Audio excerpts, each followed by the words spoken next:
everyone, and welcome to the New Earth Lawyer podcast. My name is Geraldine Johns-Putra, and I'm your host. I'm speaking to you from Melbourne, Australia, which is a Boonwurrung country, and so I wish to pay my respects to their elders, past, present, and emerging. Today, I'm speaking with Idara Bassey. Idara is an expert on lawyer well-being. She's been a personal advisor to corporate professionals from various industries.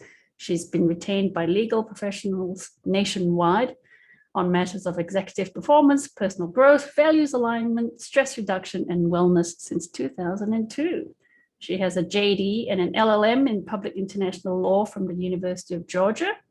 And she also has a doctoral degree in metaphysical counseling from the University of Sedona. She's an author. She's written an award-winning essay collection called Reflections of a Mystical Sistah.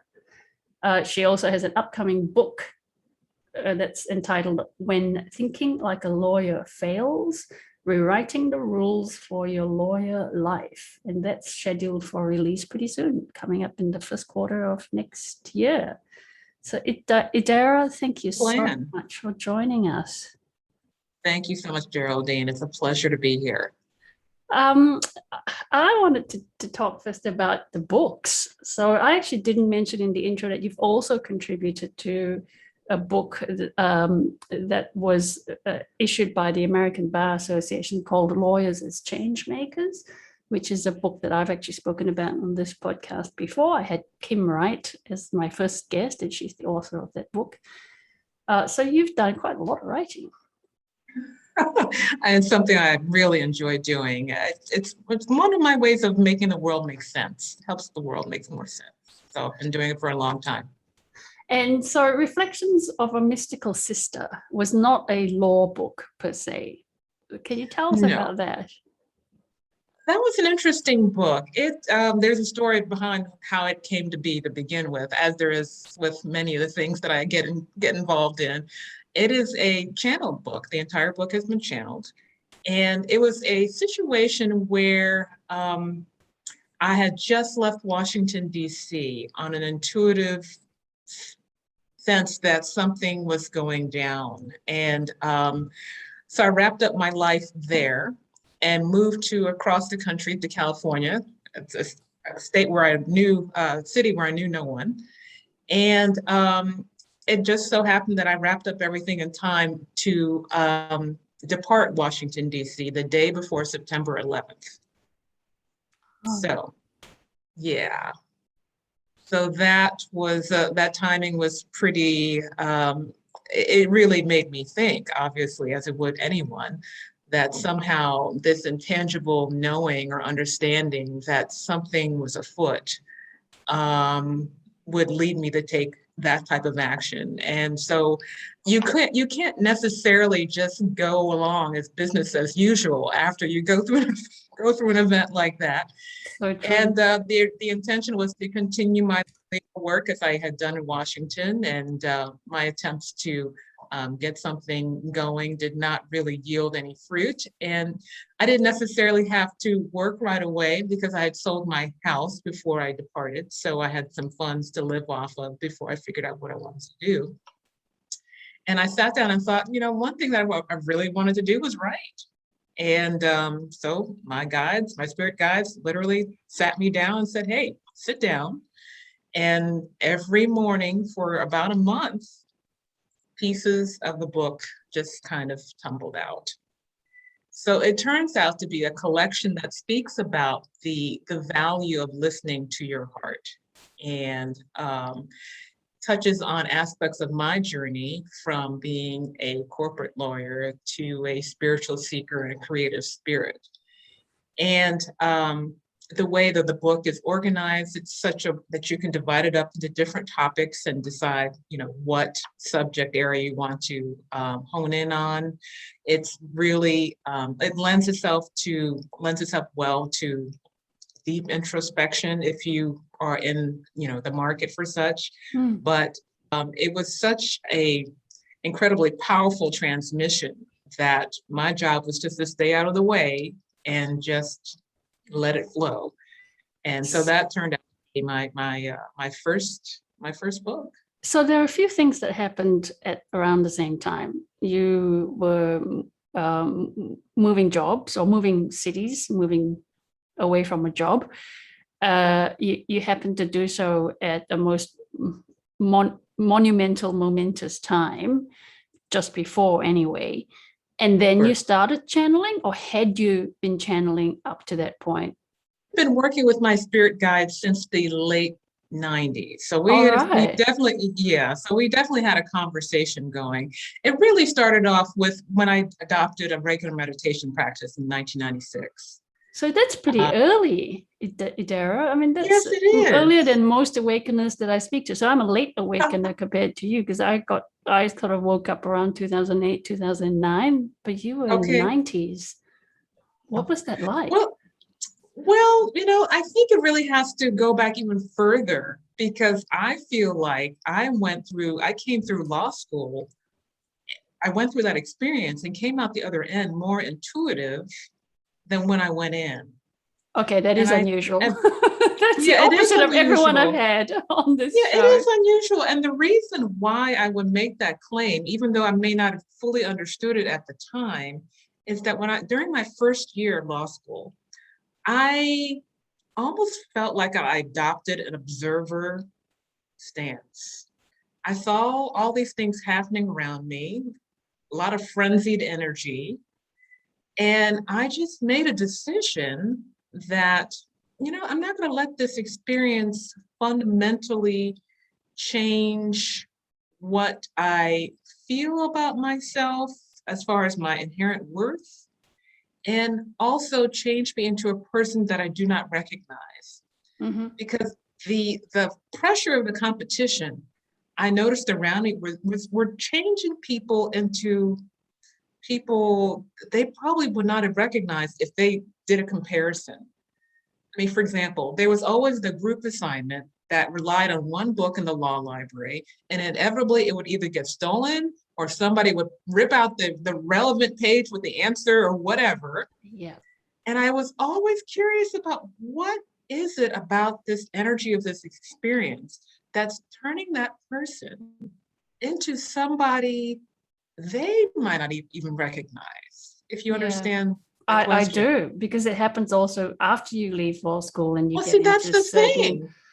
That's corporate the thing. environments. Yes, absolutely. So I had that question in law school, and I have that question now, where people feel like they're kind of entrenched in this way of doing and being in the world, and are not cognizant that there are alternatives, that there are other ways to be. Yeah. It's like the fish in the fishbowl doesn't realize there's an ocean. It's like your world has gotten so constricted, and your ways of being have been so calcified. But it's also an impact of other consciousnesses on the individual consciousness. So it's like this, you create this this collective consciousness within a law school, or within a law firm, or within the whole practice of law, where the individual isn't guided by themselves anymore. They're guided by this group thing. Absolutely.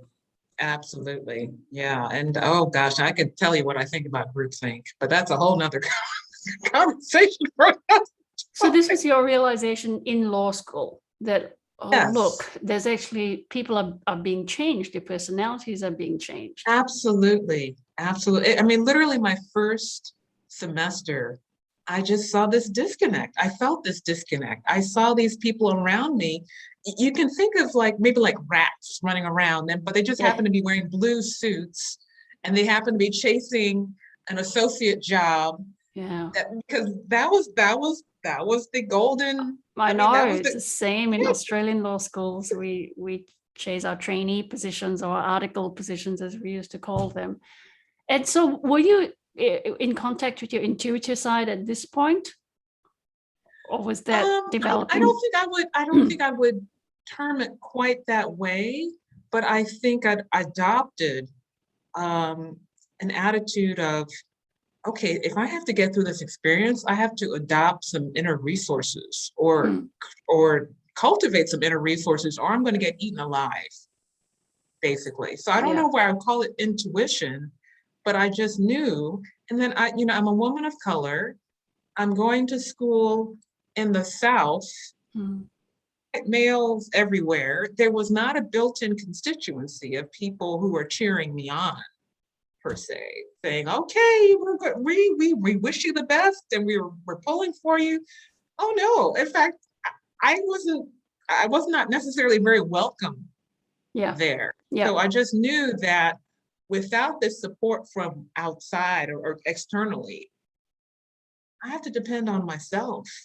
I need to cultivate some strengths internally.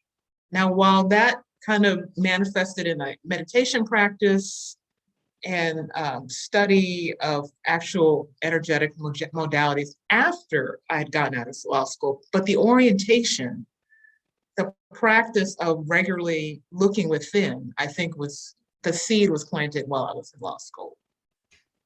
Well, this really resonates because I am a migrant to Australia.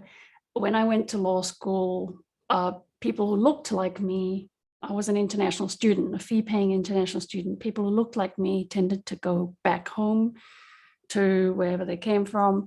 And I didn't. I stayed in Australia, and then I went through the progression here of finding that job that you were talking about. And I found that I became quite independent-minded and very, very different in other ways. So I didn't follow the usual path of getting married and having children, which all of my peers were doing. I decided to stay single and childless, and that in itself kind of marked me as different. And then Yes. I started to look at jobs overseas and stayed overseas after being in Australia for a while. What I'm saying is that I developed what you're talking about because I didn't really have that cheer squad either, or the expectation that I was going to achieve certain things. But because Absolutely. I decided to achieve those things, I became independent-minded and just followed my own path in other ways. Is that what happened to you? I think it's the concept of becoming self-referencing. Yes. Which is not something society necessarily encourages you to do. Particularly not in a conventional job like law. Absolutely. We're looking for the title, we're looking for the money, we're looking for the what have you, external validation. Yeah. And if I had been a white male with a path that was already pretty much set for me as far as my career progression, I would have had a different experience. But what I was forced to do, because I didn't fit that mold, and this is one thing that I absolutely love about, I don't know if you're familiar with Eckhart Tolle. Yes, I am. Yeah. Yeah. In his book, The Power of Now, he writes about being an outsider. And the gift of being an outsider is that it shakes you out of complacency by default. Yeah. If there is any gift to be had, even though it's a difficult path to follow, once you decide that the path going towards the blue suits, the associate positions, or whatever, once you decide that that doesn't resonate with me, you are forced to ask the question, well, what do I stand for? If I don't stand for this, what do I stand for? And it's not an easy inquiry, but by golly, having that practice early on really has been very, very important and useful for me, because right now we're in this time where everything is being reevaluated. Mm-hmm. And by golly, the folks that have been following the path, the societal path that has been this well-worn trough, who aren't used to looking at alternatives or evaluating alternatives or navigating situations where the progression isn't linear. Mm-hmm. The assumptions are removed like a rug under their feet. Yeah. Yes. I mean, they're in a soup, per se, Yeah. because they haven't cultivated that skill set. Yeah. Yeah. And as life becomes more ambiguous and we're getting confusing messages from our supposed leaders, if you're used to kind of doing what somebody tells you to do, yeah, you're lost. I don't know what to tell you. It takes time to cultivate the ability to navigate situations that are not linear. So when you left law school, did you go down the so-called well-worn path? Because I did. And then what happened was this dissonance got louder and louder and louder because I already established that I was different from people. But then in some ways I did try to fit in. How I did try to fit in was I did pursue the ambitious associate and try to get to partner, et cetera, at large law Sure. firms. I didn't quite follow a traditional path, but I tried to. Yeah. Yeah. Okay. I know what tried that means. to in every way I could. I stayed on to do my LL.M, which I did in international law, and I specialized in U.S. Africa international development relations. And so from there, obviously, international law is a little bit of a different bird anyway, but it's still under the umbrella of, all that's right and respectable. And let me try to give this a go. And what I wound up doing after I did a year-long internship at a foreign policy think tank here in Atlanta, which got me deeper into the research between the two geographic areas. And then I moved to Washington, D.C., where I was recruited to run a support program for African diplomats based in Washington. Fine, whatever. A lot of ego management involved, but well, what can you do? And then my boss, in his infinite wisdom, saw my legal training and said, "Oh, we need an in-house legal advisor." So I became in-house legal counsel for the organization. There was a nonprofit humanitarian relief agency that did work in sub-Saharan Africa. Okay. So there were bits and pieces of it that were kind of traditional, and I did spend some traditional time in that world, that humanitarian non-profit world, especially in the capital. Yeah. Absolutely. And I spent some time in that world, which was interesting. Again, still feeling like an observer of sorts, because you're seeing people with these titles, and you can see that they didn't know how to establish their own value outside of these titles. I mean, these are grown men. Like, oh my goodness, your whole sense of meaning. I have to tell you, when I went to a function and I saw of diplomats, and a woman approached me and she gave me her business card, and she was the wife of one of the of the ambassadors. She had actually a business card that said wife. I was just like, oh my gosh.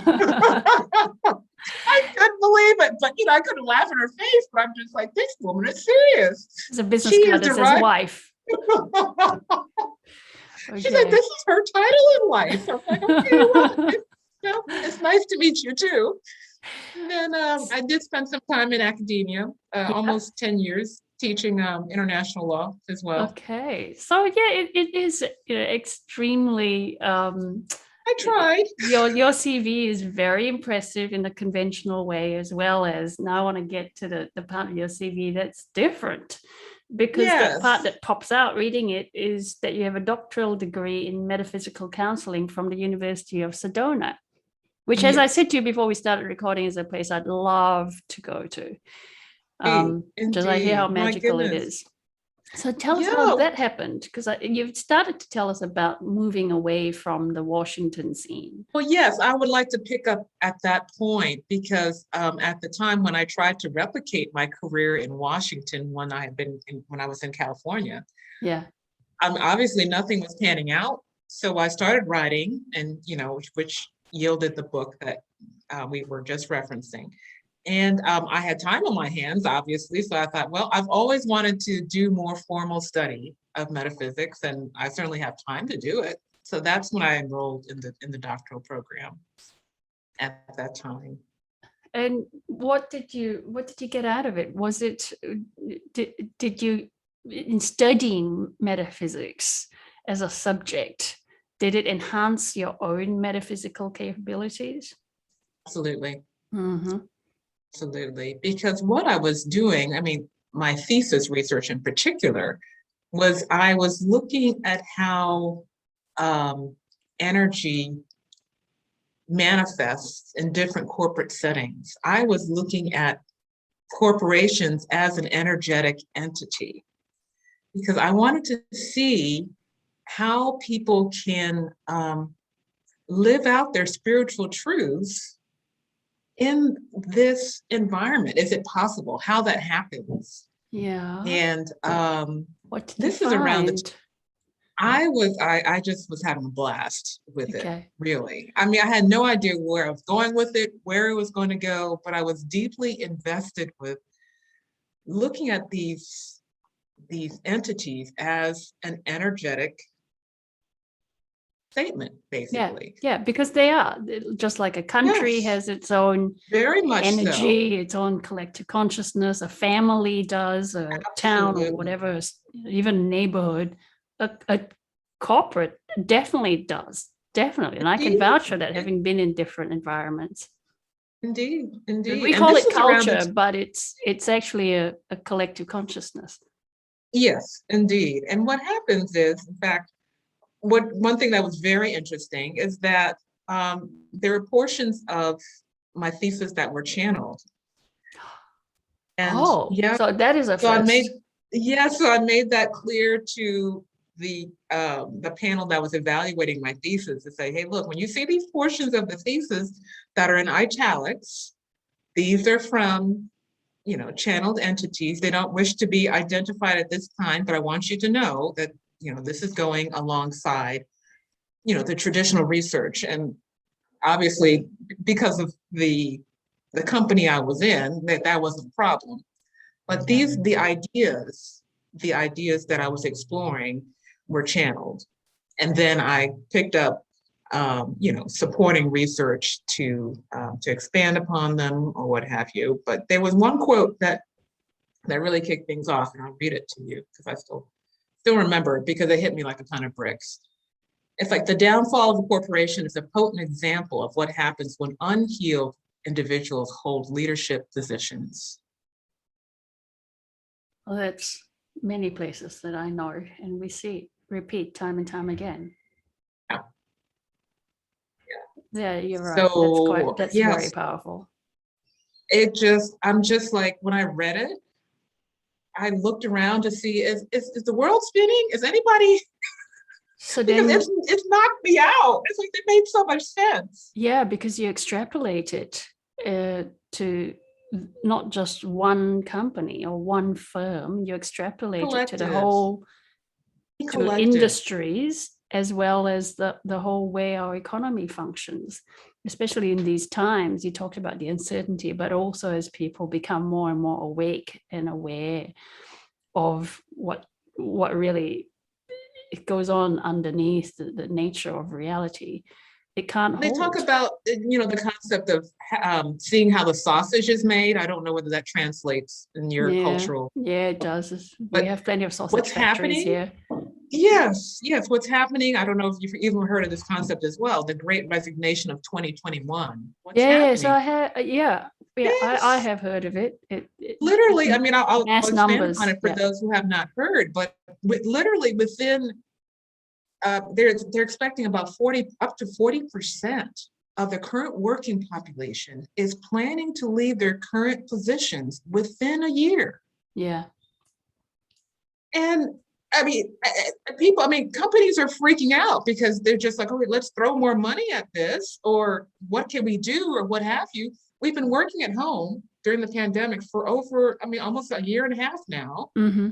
And people are deciding, you know, I would like to see my family more. Yeah, The commute, this commute is contributing to my blood pressure skyrocketing.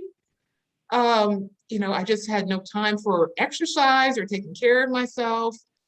And it won't be solved by throwing more money. yeah, because people have already made that switch. They've switched off Yes. from being motivated by that, the money, the prestige, whatever you can throw it. Taste is out of the tube. Yeah, yeah, yeah, yeah. And again, the inherent limitation of these collective entities is limited by the person who's at the top of the hierarchy and his level of consciousness. Yes. And if his level of consciousness has not expanded, or if he's not engaged in inner work, I'm not saying that people in leadership positions have to be perfect, but if your way of being in the world is calcified, for lack of a better word, life is going to evolve, Yeah. and you will not be as well equipped to address the shifts. And those tools of control that we used to rely on, that leaders used to rely on, no longer work. And what was happening in the interim was trying to use softer tools, trying to engage the workforce, all of these engagement surveys, different channels for speaking to their people, and so on and so forth. But it was just a band-aid because, Yeah. like you said, the genie was out of the bottle, and people are standing up and going, no, because this feels constrictive. I can't do this anymore. And because the awareness of the workforce was growing, the consciousness of the workforce was growing and actually outstripping the consciousness of the leadership Absolutely. of the particular company, they just couldn't keep control anymore. Yeah. Yeah. And they're just like, okay, everybody has to come back to the office. And people are saying, well, I think I'd rather quit. Yeah, exactly. I'd rather quit. I'd rather move somewhere else. I'd rather take a job without less stress, with less stress. So that is interesting, because it's the great resignation, or the great standing up, right? Because everything, it's a pyramid structure, and if everybody at the bottom stands up, or the bottom tiers stand up, then everything tumbles down. So is that what you see unfolding? Well, it's so funny. I don't know if you are familiar. Oh, I can't think of her name, but there is a model of societal evolution. It's a series of sugar cubes, Okay. and they're in a bowl of water, and the water is being poured from the top, and the folks on the bottom, they're the folks on the top are the last to know, but the folks on the bottom are shifting and changing and making alterations. But it's the folks on the top who are most invested in the hierarchy as it is. Of course. They're the last to know. That's what's happening. It's the last to know. And oh my goodness, I can't. Martha Beck. In fact, I'd love to send you the. It's fascinating, and it's very encouraging to know that societal changes are happening. It's just the folks that are most invested at the top are the last to know. And so that there's cause for hope, actually. Things are changing. Yeah. It's just as they're dying, they're making a lot of noise on the way out.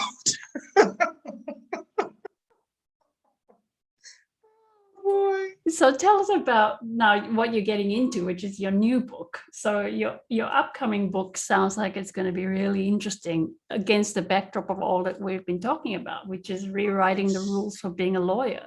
It's a book that's been percolating for the past 20 years in some shape or form. After I wrote Reflections of a Mystical Sister, I had every intention of following up fairly immediately with something else. And I would start something, and then, the juice would just run dry. So I put it aside. So I had at least 3 or 4 attempts around my house of ideas that I had tried to develop.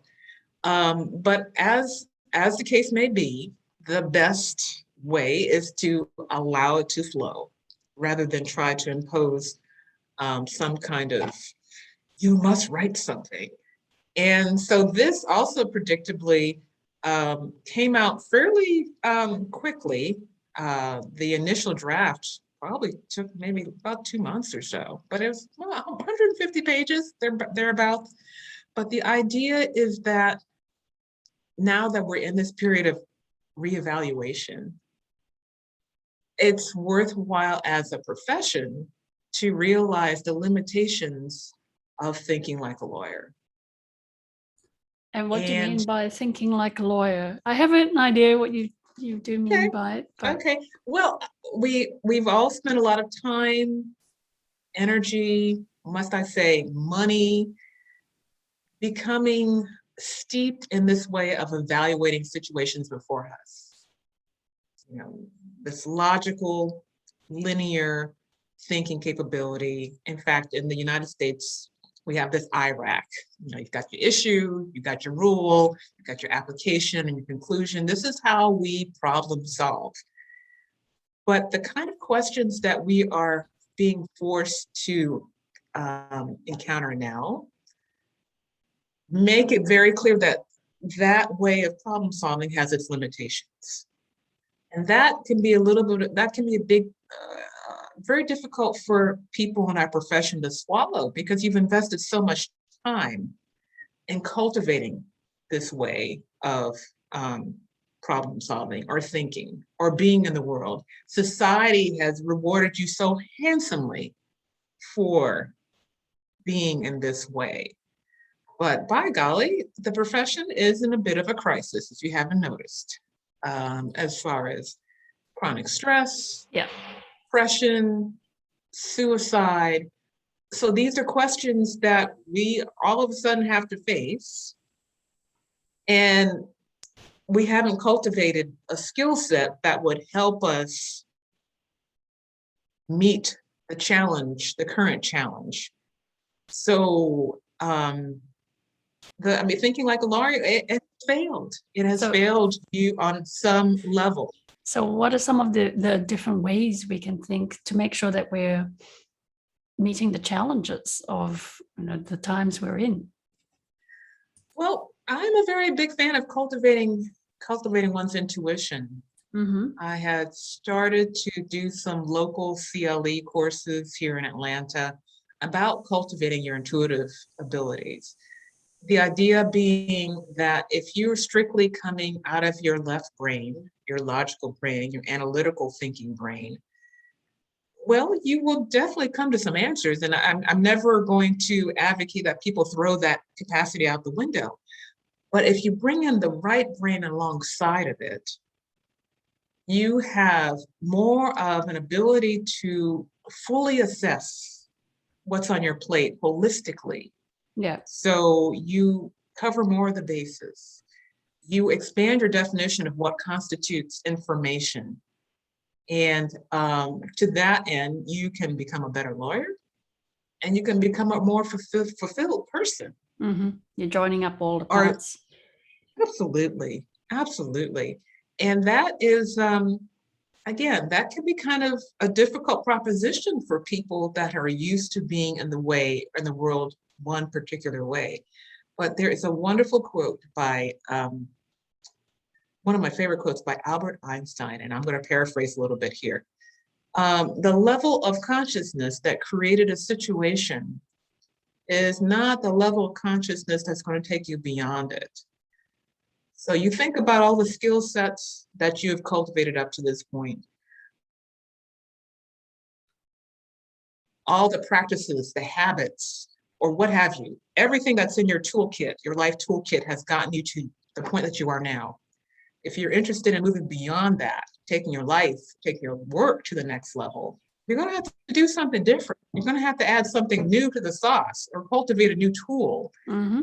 Mm-hmm. So that is where I think it is worthwhile to have this conversation about there are different ways of knowing that you need to partake of, avail yourself of, to add to what already got going.